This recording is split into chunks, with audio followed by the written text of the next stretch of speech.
Previously on I became the rich family's hated villainess, but I can hear everyone's dirty little secrets. Ava Shen transmigrated into a novel as the hated villainess. She can hear every thought in the Shen mansion. Her stepmother is plotting to steal the inheritance. Her boyfriend is working against her.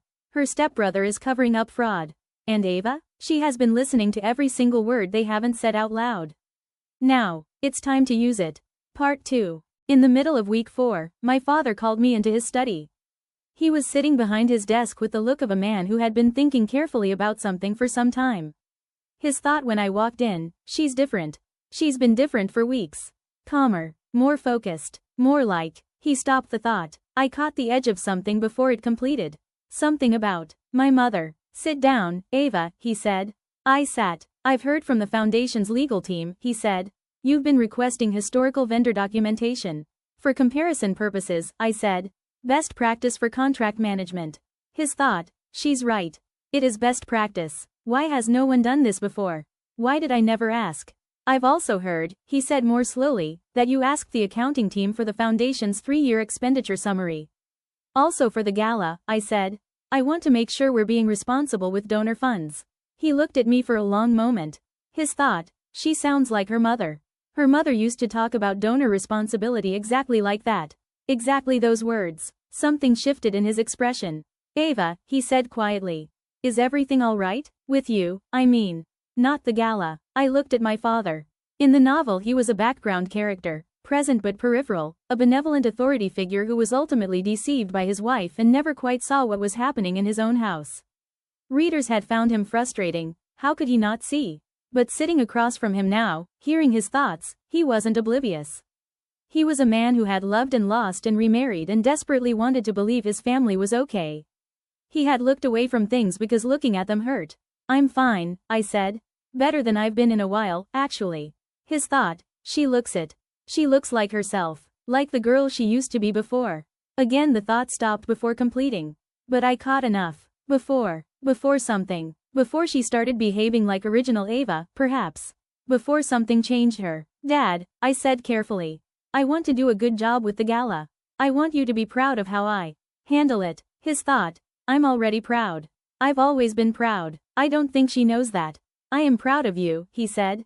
Whatever happens with the gala. I nodded. I decided, sitting in that study, that when everything came out, and it was going to come out, all of it, I was going to make sure my father was protected. Not just the company. Him. In week 5, Madam Chen stopped being careful. She came to my home office on a Tuesday morning with a smile that didn't reach her eyes and a folder of documents. Her thought as she walked in, Ryan is compromised. Marcus is nervous. The timeline needs to move up. Do it now, darling, she said, setting the folder on my desk. The Jinlong contract. Marcus mentioned you had some questions but I've reviewed it myself and I think it's ready for your signature. The gala is 3 weeks away and we need to lock in vendors. I looked at the folder. Her thought. Just sign it. Once she signs it everything is in place. The irregularities trace back to her signature. Her authorization. Her responsibility. I opened the folder. I looked at the contract. And then I looked up at her. This has been modified, I said pleasantly. Her expression didn't change. Her thought. What? From the version I reviewed last week, I clarified. The payment schedule is different. And there's an additional signatory line that wasn't here before. Her thought. How does she notice that? She never notices things like that. She was never supposed to notice things like that. I must have sent you the wrong version, she said smoothly. This is the correct one. Of course, I said. I picked up a pen. Her thought. Finally. I initialed the top of the document, not the signature line, just the top, the way you do when you're indicating you've reviewed a page, and then I set the pen down. I'll need to have our family's legal counsel review it before I sign, I said. Standard practice for anything over 200,000. I'm sure you understand. Dead silence. Her thought. She has legal counsel. When did she get legal counsel? She didn't have personal legal counsel before. She's been preparing. How long has she been preparing? Of course, she said. Her voice was perfectly steady. Impressive, actually. How long will that take? A few days, I said. They're very thorough. She smiled. Left. Her thought in the hallway. Call Marcus. Call Ryan. We have a problem. I leaned back in my chair. I had retained legal counsel 3 weeks ago. I had also, through a connection of my father's that I'd carefully cultivated over the past month, arranged a quiet meeting with an independent forensic accounting firm. They had been reviewing the foundation's 3-year expenditure summary since week 2. Their preliminary findings, which I had received 2 days ago, were thorough, precise, and absolutely devastating for everyone involved. The moment I hadn't planned came from Lily. She appeared at my office door on a Thursday evening looking shaken. Her thought, I have to tell her. I have to tell her right now. What happened? I said immediately. She came in and closed the door. My aunt called me into her sitting room this evening, she said. She asked me to do something. Her thought. I can't believe she asked me to do this. I can't believe she thought I would. What did she ask? Lily sat down. Her hands were slightly unsteady. She asked me to go through your office, she said, while you're at the donor lunch on Friday. She wants to know what documents you have. What you've been working on. Her thought. She looked at me like it was completely reasonable. Like of course I would do this. Like I was her tool and she was just pointing me at a target. She gave me a list of specific things to look for, Lily continued. Vendor contract copies, correspondence with legal counsel, any external reports. I looked at her. Her thought. I'm not going to do it. I told her I would because I panicked, but I'm not going to do it. She needs to know. Lily, I said, thank you for telling me. Her thought. She's not angry. She's not angry at me. I'm not going to do it, Lily said firmly. I know, I said. She's been using me, Lily said. And her voice was steady but her thought was not. Underneath it was something raw and hurt and quietly furious. She brought me here. She told me it was an opportunity. She told me this family needed me. And the whole time I was just a piece on a board, I finished quietly. She looked up. She did that to both of us, I said. A long silence. Then Lily said, what are you going to do? I'm going to let her send you to my office on Friday, I said. And I'm going to make sure what you find there is exactly what I want her to see. Lily blinked. Then something shifted in her expression and her thought, oh, she's good. A small smile. What do you need me to do? On Friday, I went to the donor lunch. In my office, I left the following things visible. A copy of the Jinlong vendor contract, the original unmodified version, with certain figures circled in red and a note that said, compare to modified version, see legal file. A printed email chain between myself and the forensic accounting firm, carefully selected pages that showed the scope of the investigation without revealing the findings. And a handwritten note, on my personal stationery, in my handwriting, that said simply, meeting confirmed. Board presentation, date TBD. Findings to be presented directly to Chairman Chen. Lily went into my office exactly as instructed. She photographed everything exactly as her aunt had asked. She sent the photographs to Madam Chen. And Madam Chen, seeing evidence that I had retained forensic accountants and was planning a board presentation to my father, did exactly what a cornered person does. She panicked. Her thought that evening, which I received clearly because I was sitting in the library with the shared wall. We have to move now. Before she gets to Guanghao. Call the lawyers. Call Ryan. Tell Marcus to destroy the physical files.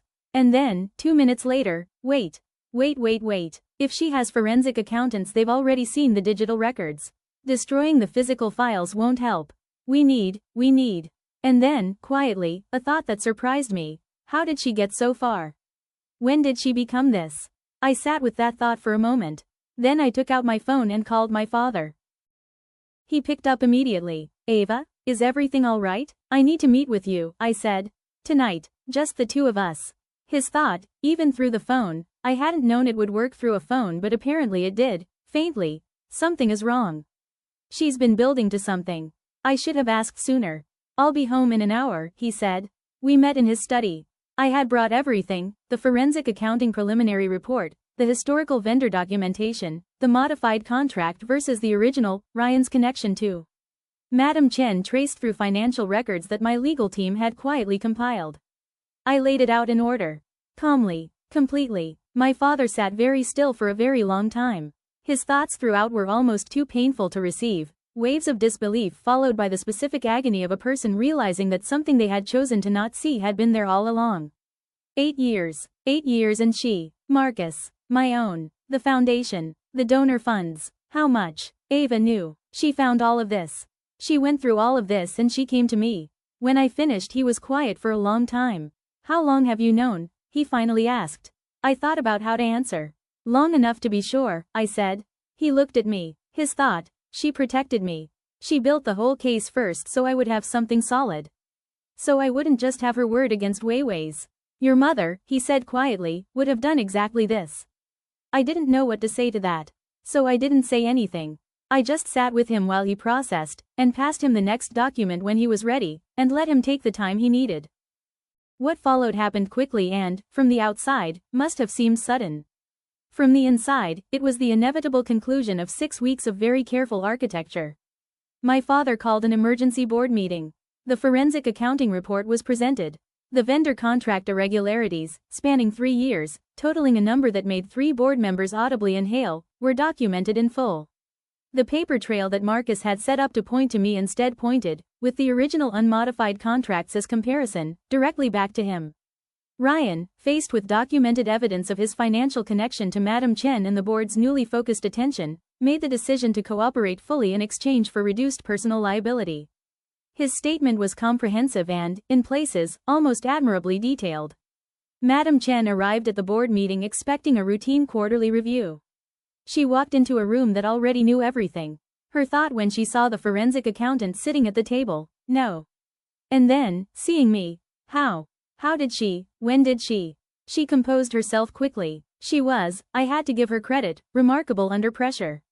She attempted 3 different strategies in the first 10 minutes, denial, misdirection, and a pivot to blaming Marcus, before the board chairman quietly placed the Ryan cooperation statement in front of her. She stopped. Her thought in that moment was something I almost didn't want to hear, something stripped of strategy and performance, just, I almost had it. I was so close. She had been. That was the honest truth. If I had been original Ava, distracted, emotional, signing things without reading them, she would have succeeded. I looked at her across the boardroom table. Her eyes met mine. Her thought, you're not her. You're not who I thought you were. No, I thought, I'm not. The legal process that followed was handled by people with more expertise than me in the specifics of corporate fraud. I stepped back and let them work. What I focused on instead was smaller and, to me, more important. My father took 2 weeks away from the office. I went with him to the family's coastal property. Just the 2 of us, and Mrs. Park, who had been quietly loyal for 15 years and whose thought every morning was a variation of, just a normal day please. A quiet normal day. I made sure she got them. My father and I talked. Properly, at length, about things we had never talked about, my mother, who had died when I was 12, and who I knew almost nothing about because original Ava had apparently been too hurt to ask and my father had been too grief-stricken to offer. About the company. About what he wanted. About what I wanted, which surprised him because he had apparently never thought I had specific wants beyond the surface. His thought one evening on the coastal terrace, she's been here this whole time. My daughter. I've been in the same house and I've been missing her. He didn't say it out loud but I heard it and I sat beside him and looked at the water and thought that some things don't need to be said. Lily left the Shen house 3 weeks after the board meeting. Not because she was asked to. My father had made very clear she was welcome to stay, but because she had, apparently, been offered a position at a small arts foundation that she found genuinely interesting and had been afraid to take because she felt obligated to remain. I told her to take it. Her thought, she's telling me to take it. She actually wants me to go do what I want. Call me, I said. Actually call me, not obligation calling. I want to hear how it goes. She looked at me for a long moment. Her thought was simple, friend.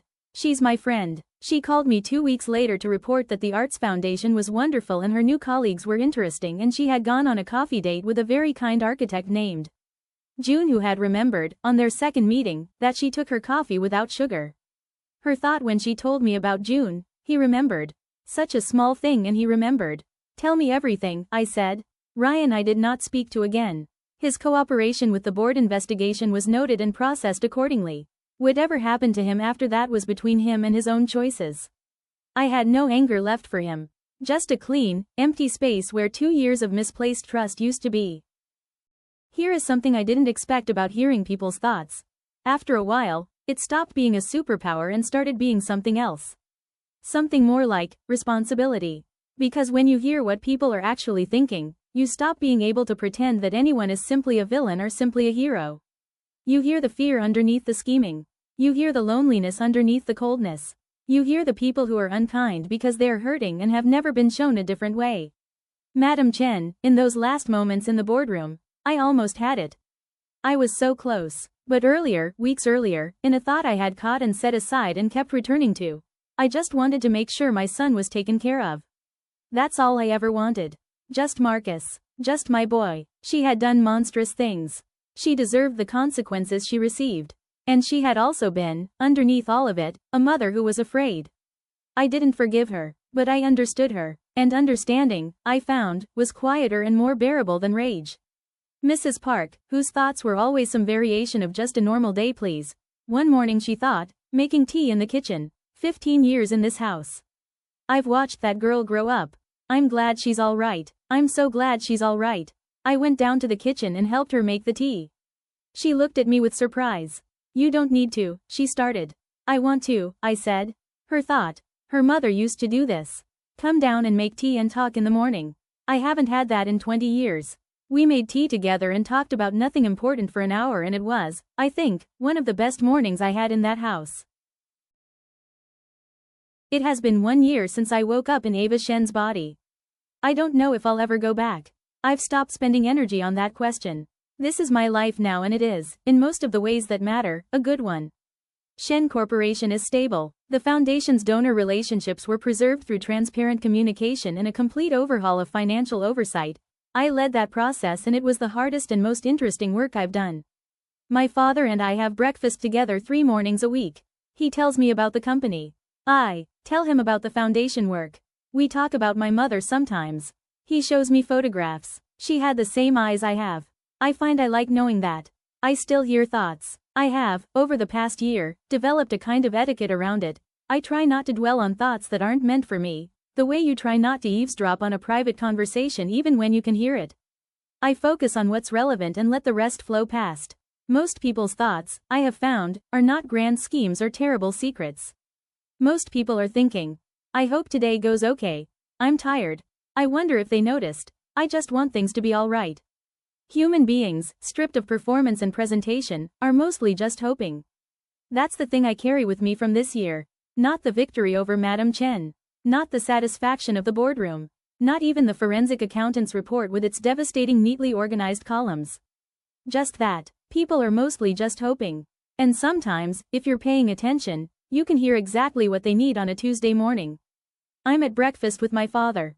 Mrs. Park has made the fruit salad. There are no schemes being run at this table. No paper trails being laid. No modified contracts waiting for a signature. Just 2 people eating breakfast. My father pours tea. His thought. I'm lucky. I almost didn't see it in time but I'm lucky. I take the fruit bowl.